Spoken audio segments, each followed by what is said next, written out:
পঞ্চায়তত এটা কল ৰেকৰ্ডিঙে খলকৰিৰ সৃষ্টি কৰিছে সমগ্ৰ পঞ্চায়তত। সঁচাকৈ লাইলৈ নিত্যৰায়ৰ বিৰুদ্ধে উত্থাপিত অভিযোগ সঁচানে? সঁচাকৈ নিত্যৰায়ে অৰুণোদয় হিতাধিকাৰীৰ পৰা টকা লৈছিল নে কোনো ৰাজনৈতিক ষড়যন্ত্ৰৰ বলি হৈছে নিত্যৰায়?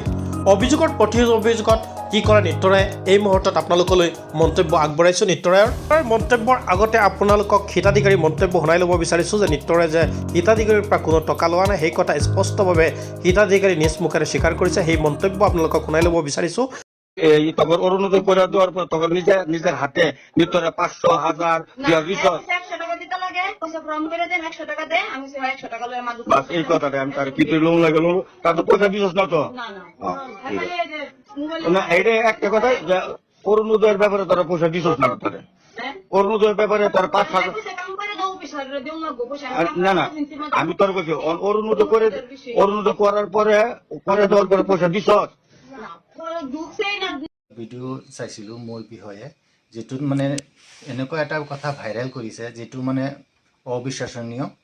এইটো কথা মানে যিজনৰ লগত মই কথা পাতিছিলোঁ সি আচলতে আমাৰ বাগিনী হয়, নিজৰ ফেমিলি হয়। প্ৰথম যিটো কথা মই কৈছিলোঁ সেই কথাটো হ'ল তাক মই মা বুলি মাতিছিলোঁ, কিন্তু পিছৰ মাজৰ ৰেকৰ্ডিংখিনি দিছে, আগৰ ৰেকৰ্ডিংটো দিয়া নাই, আৰু পিছত যিখিনি কথা আছিল সেই কথাখিনি ৰেকৰ্ডিং দিয়া নাই। কিন্তু মই যিটো টকা ধেমালি কৰি চাইছিলোঁ সেই কথাটো সিহঁতে ৰেকৰ্ডিং কৰি এই কথাটো মানে ভাইৰেল কৰিছে। পিছত মই এইটোৱে কৈছিলোঁ লাষ্টত যে তুমিতো আমাৰ ফেমিলিৰ মানুহ হোৱা, মা হোৱা, মই ধেমালি কৰিছোঁ, তোমাৰ দেউতাৰ হাৰ্টৰ প্ৰব্লেম, টকাখিনি তুলি তোমাৰ দেউতাৰ চিকিৎসা কৰা, আমাক 1 টকা দিব নালাগে।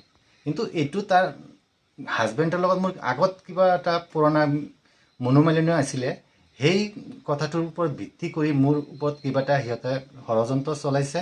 আৰু এইটো মই ৰাইজৰ ওচৰত এটা মানে প্ৰাৰ্থনা কৰিছোঁ, এই কথাটো সম্পূৰ্ণ ভুৱা। আৰু মোৰ তাতো এটা লাষ্ট টাইম মই লাইব্ৰেৰীৰ পৰা কিবা মান্যগণ্য ব্যক্তিয়ে কৈছে, মই ৰেকৰ্ডিং মোৰ তাত আছে, যে মই সিহঁতৰ পৰা 1 টকা লোৱা নাই মানে কি টকা সোমাইছে, সিহঁতৰ টকা উঠোৱাই নাই, তেন্তে মই টকাটো ল'লোঁ ক'ৰ পৰা?